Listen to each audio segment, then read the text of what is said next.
narito ako sa isang lugar di ko maintindihan.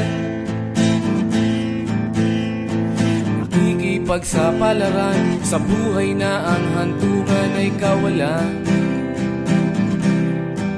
Denumero ang galaw ng tao, bawat gawin ay may presyo. O narito ako sa isang lugar na hindi ko maintindihan. Daing ng tao'y di pinapansin, lilipad ng hangin.